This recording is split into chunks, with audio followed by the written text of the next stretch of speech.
Assalamualaikum ladies and gentlemen, मेरा नाम है Mohammad Arham Naeem and you're watching UMT TV। Ladies and gentlemen, technical education एक बहुत इंपॉर्टेंट सेक्टर है पाकिस्तान का और इसी टेक्निकल एजुकेशन के मौजू पर बात करने के लिए आज हमारे साथ हमारे दो बिलीव्ड गेस्ट मौजूद हैं।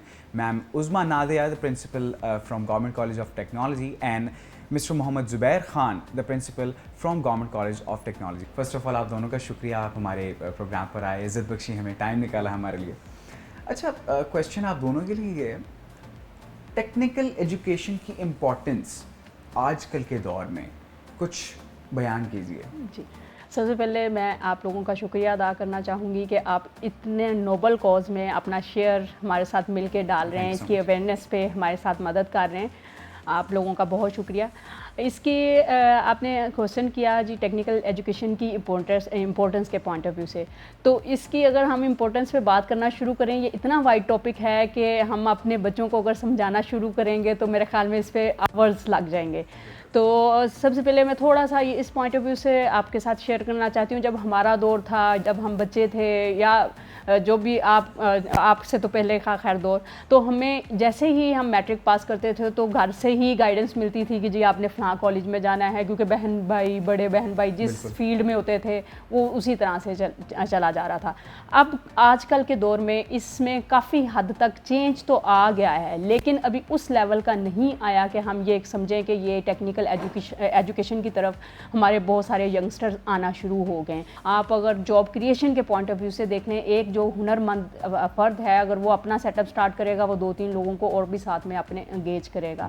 तो इस पॉइंट ऑफ व्यू से हमने अपने स्टूडेंट्स को ये आगाही देनी है कि अब जो है दिस इज़ द टाइम कि हम इसको पैराडाइम शिफ्ट को चेंज करें, उनको उनका जहन चेंज करें, उनको हम बताएं कि जी आज अगर हम इस चीज़ में कामयाब हो जाते हैं तो ये आपके फ्यूचर के पाकिस्तान के लिए, फ्यूचर के बच्चों के लिए ये एक पूरा का पूरा आपका एजुकेशन निज़ाम जो है वो आपका शिफ्ट हो जाएगा और स्टूडेंट्स इसको एक वेट देंगे और इसकी तरफ आना शुरू हो जाएंगे। इसमें अगर एक साइड पे हमारा मेल और अपने मेल बच्चे कंट्रीब्यूट कर रहे हैं, उतना ही हमारी कंट्रीब्यूशन फ़ीमेल की भी चाहिए।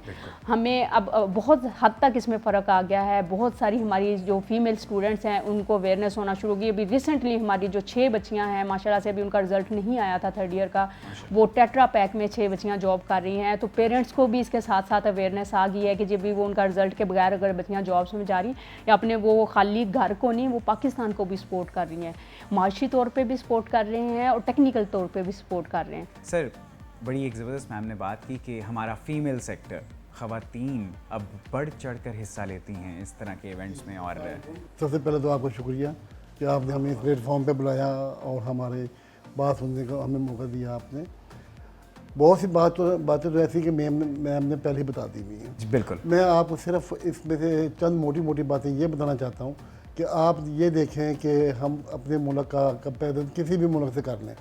इस वक्त लोग कहते हैं जी चाइना बहुत तरक्की कर रहा है, लेकिन उस तरक्की के है पीछे हाथ किसका है?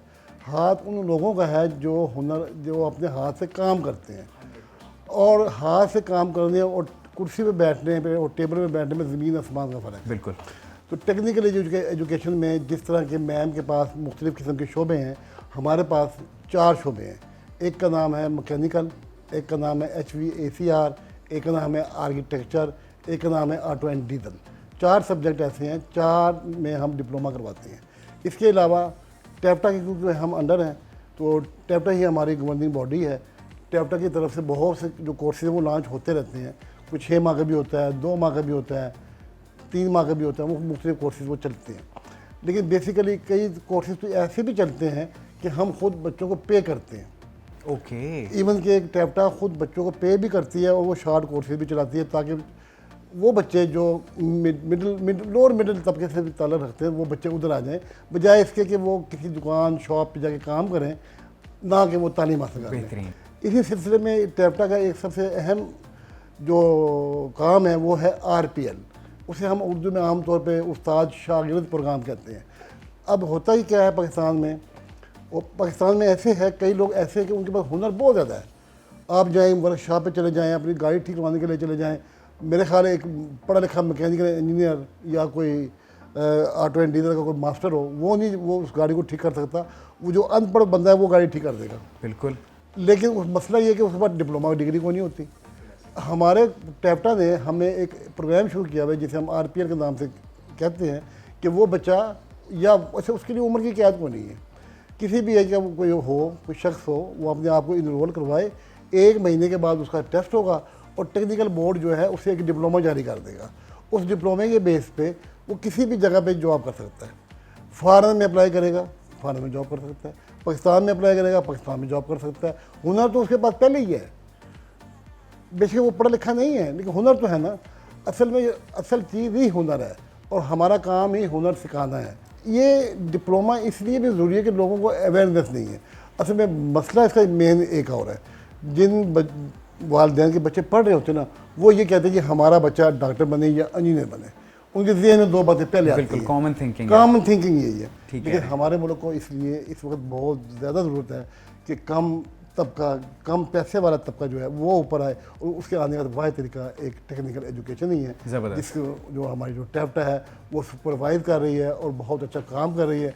मटेरियल के लिहाज से हम मटेरियल फ्री देते हैं, मैडम भी के कॉलेज में भी मटेरियल फ्री है। यहाँ पे कंट्री में एक ऐसा वो मेरिट हम डिफाइन कर लेते हैं, जो हाई फीस हैं वो उसके साथ हमारे लोग क्वालिटी को लिंक कर लेते हैं। हालांकि अगर जैसे जुबैर साहब ने बताया 13,000 जो है वो फीस हरगिज़ इसका मतलब ये नहीं है कि उस पर एक्चुअल एक्सपेंस 13,000 आता है। एक स्टूडेंट के ऊपर लाखों का एक्सपेंस आता है। वो इस चीज़ को मैं अपने स्टूडेंट्स के लिए क्लियर करना चाहूँगी कि 13,000 फीस डजंट मीन कि उसका आपको पे इतना आपके ऊपर हम स्पेंड कर रहे हैं। हमारी state of the art workshops हैं, उसमें हाईली जो आपकी क्वालिटी की टेक्निकल मशीन्स हैं, इंडस्ट्री की रिक्वायरमेंट के मुताबिक उसमें टेक्निकल मशीन्स हैं।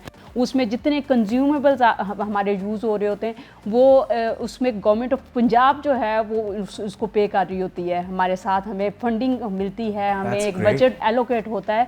तो स्टूडेंट्स ये इस चीज़ को बिल्कुल अपने माइंड में क्लियर कर लें कि आप पे एक्सपेंस इतना नहीं आता, आप पे बेशुमार एक्सपेंस आता है। ये सिर्फ एक नॉमिनल सी फीस जो आप लोग पे करते हैं तो वो आपके हिस्से में आती है, अदरवाइज़ आपसे इससे 10 गुना एक्स्ट्रा खर्च हो रहा होता है। मैम बड़ा एक अच्छा लगा ये सुनकर कि टेक्निकल एजुकेशन और हुनर को प्रमोट किया जा रहा है।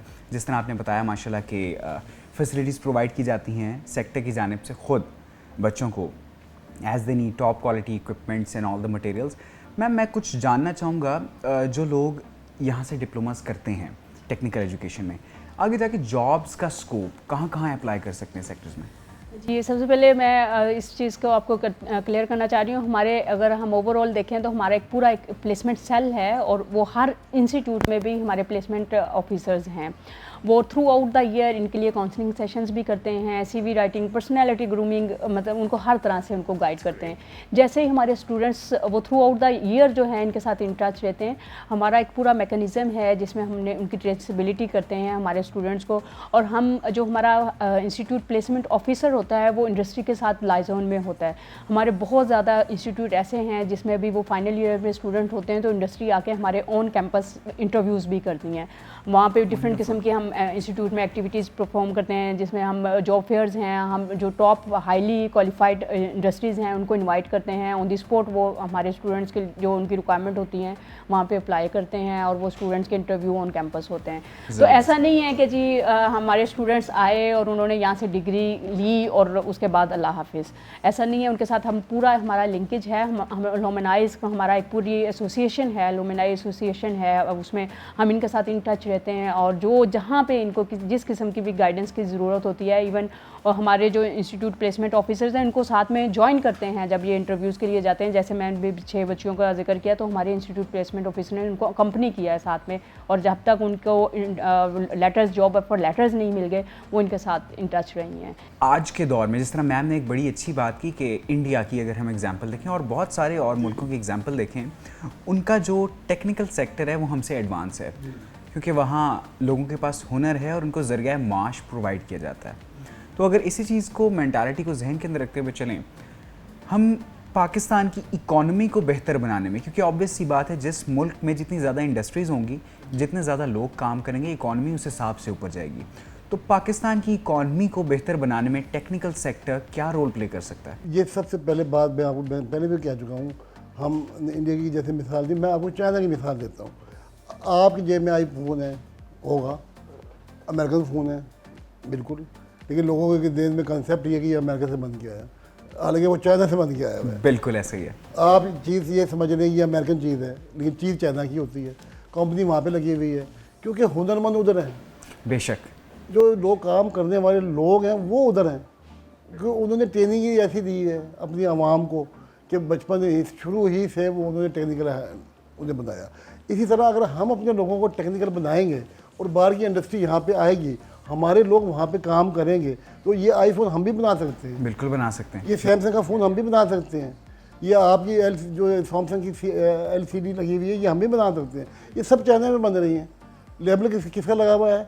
ये जापानी है, ये कोरियन है, ये अमेरिकन है, ये थाईलैंड की, ये फलां की, ये कहीं भी नहीं है। तमाम की तमाम इंडस्ट्री चाइना के अंदर लगी हुई है। बेशक। और वहाँ पे सबसे बड़ी बात है कि क्योंकि वहाँ पे लेबर को ये छोटे से जो शख्स है प्रमोट उसे किया भी जा रहा है। प्रमोट किया गया है, उसे भी टेक्निकल स्किल दी गई है। बिल्कुल जब तक आपके पास टेक्निकल स्किल नहीं है तो आप कुछ भी नहीं है।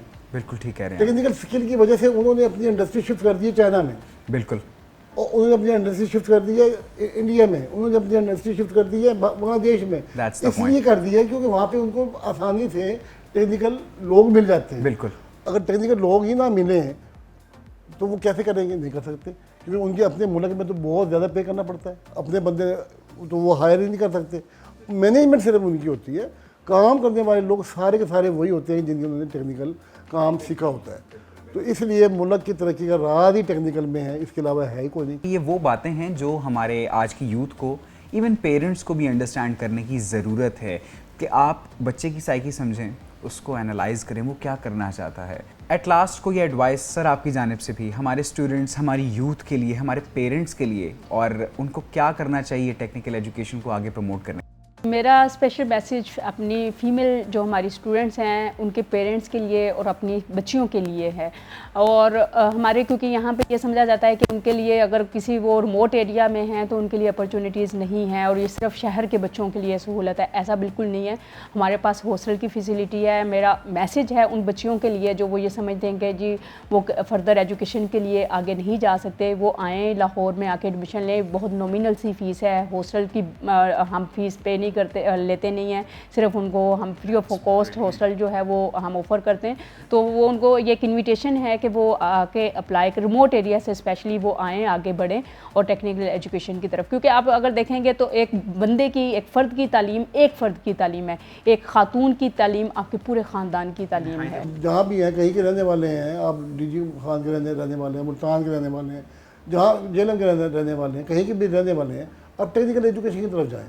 हम ये नहीं कहते कि सारे लाहौर में ही आ जाएँ, जहाँ जिसको जगह मिलती है वो चला जाए। बस मैक्सिमम लोग जो हैं वो उधर जाएँ और कम से कम ये जो इन्होंने बात की है अपने अंदर एतमाद पैदा करें कि एक डिप्लोमा हम कह दीजिए डिप्लोमा होल्डर है तो डिप्लोमा होल्डर का पूरा मतलब नहीं समझते, DAE है वो, डिप्लोमा ऑफ एसोसिएट इंजीनियरिंग है।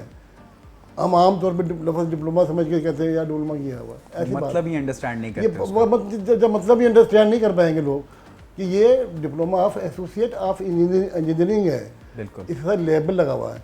तो कम से कम ये अगर इतनी सोच डेवलप हो जाए वालिदैन में और बच्चों में तो फिर इंशाल्लाह मैक्सिमम बच्चे आएंगे। Thank you so much ma'am Uzma, आपका भी, सर ज़ुबैर आपका भी। माशाल्लाह बहुत अच्छा लगा आपसे बात करके और थैंक यू सो मच, आपने वक्त निकाला और हमें इज़्ज़त बख्शी यहाँ पर थैंक यू सो मच, आपने प्लेटफॉर्म दिया। Thank you so much ma'am. Ladies and gentleman, ये था आज का शो। उम्मीद करता हूँ बहुत आपको पसंद आया होगा। टेक्निकल एजुकेशन बहुत इंपॉर्टेंट सेक्टर है पाकिस्तान का। हुनर लोगों के अंदर प्रमोट करने की ज़रूरत है। क्या हमारे खूबसूरत गेस्ट ने खूबसूरत बात की है आज कि टेक्निकल एजुकेशन हम जितनी ज़्यादा प्रमोट करेंगे हमारी इकॉनमी उतनी ज़्यादा बेहतर होगी और हमारे स्टूडेंट्स, हमारी यूथ उतनी ज़्यादा स्ट्रॉन्ग होगी। अपने मेज़बान मोहम्मद अरहम नईम को इजाज़त दीजिए और देखते रहिए UMT TV। अल्लाह निगहबान, पाकिस्तान जिंदाबाद।